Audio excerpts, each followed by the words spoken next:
PM Modi पर जमकर भड़की ममता बनर्जी। बोली पीएम मोदी बंगाल में आग लगवा रहे हैं। जी आप जैसे कि जानते हैं, कलकत्ता रेप मर्डर केस जो है लगातार सुर्खियों में है।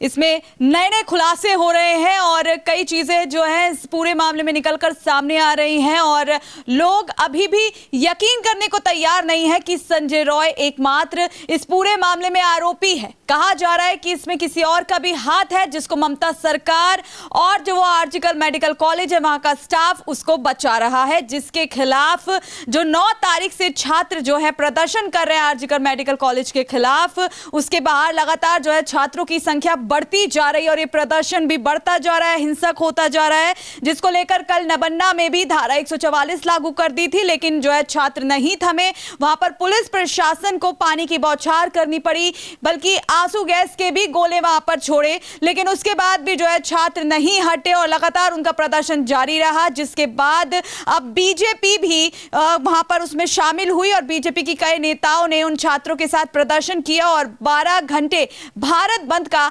आज ऐलान भी किया, जहां पर उन्होंने 12 घंटे इलाके को बंद करने का ऐलान भी किया और वहां पर 12 घंटे का जो बंद उन्होंने घोषणा की थी वो लगातार वहां पर जारी है। पूरे इलाके को बंद किया गया है, सील किया गया है, कोई भी शॉप्स, कोई भी स्कूल कॉलेज वहां पर नहीं खोले गए हैं, जिसके बाद अब ममता उस पर भड़क गई हैं। जी हां, मैं बात कर रही हूं पश्चिम बंगाल की मुख्यमंत्री ममता बनर्जी की। जैसे ही बीजेपी ने कलकत्ता में बंद का ऐलान किया 12 घंटे का, उसके बाद से ममता सरकार जो है बीजेपी को अड़े हाथों ले रही है और पीएम मोदी को घेरती हुई नजर आ रही, कह रही है कि इसमें बीजेपी का हाथ है और बीजेपी भड़का रही है इन छात्रों को और पैसे देके छात्रों को यहां पर जो है प्रदर्शन करवा रही है। उनसे जो चीजें वो प्रदर्शन में बोल रहे हैं वो बीजेपी का ही हाथ है और बीजेपी के ही शब्द हैं। तो आप देख सकते हैं इसके बाद ममता सरकार ने जो है लगातार ममता सरकार पर जो सवाल उठ रहे हैं उसके लिए जो है बीजेपी को जिम्मेदार ठहरा रही है ममता बनर्जी। और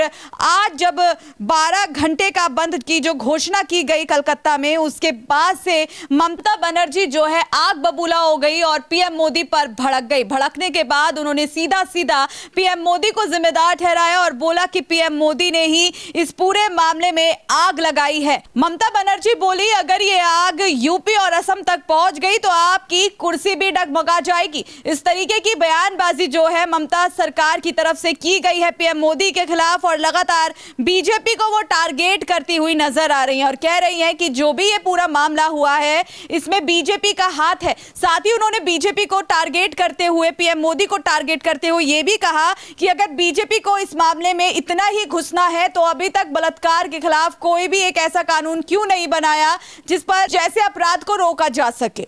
तो ऐसे ही ममता बनर्जी ने पीएम मोदी को कई ऐसी चीजें बोली जो काफी हैरान करने वाली थी। अब इस पर बीजेपी की ओर से क्या कुछ कहना है या पीएम मोदी का क्या इस पर कोई पलटवार आता है वो तो अभी नहीं आया है। साथ ही आपको मामले के बारे में बता दें, आज 28 तारीख है लेकिन अभी तक इस मामले में जो कार्रवाई होनी चाहिए थी वो अभी तक नहीं हुई है, जिसकी वजह से जो वहां के डॉक्टर्स हैं, आर्जिकल मेडिकल के जो डॉक्टर्स हैं और जो अन्य इलाके के जो डॉक्टर्स हैं उनका प्रदर्शन जारी है और ये प्रदर्शन इतना हिंसक हो गया है कि अब इसमें राजनीति का भी जोर शोर से जो है इन्वॉल्वमेंट देखा जा रहा है, जहां पर आरोप प्रत्यारोप का जो दौर है वो भी जारी हो गया है। और ममता बनर्जी जो लंबे समय से कुछ नहीं बोल रही थी, अब उन्होंने सीधा सीधा बीजेपी को टारगेट करते हुए आड़े हाथों ले लिया है। तो अब आप इस पर क्या कहेंगे? क्या ममता बनर्जी का पीएम मोदी को उस तरीके से बोलना क्या सही है? क्या पूरा जिम्मेदार ठहराना बीजेपी को उनका सही है? अगर बीजेपी चाहती है कि आरोपी को पकड़ा जाए तो ममता सरकार इस पर कड़ा एक्शन क्यों नहीं ले रही? आखिर ममता सरकार किसका एक्शन ले रही है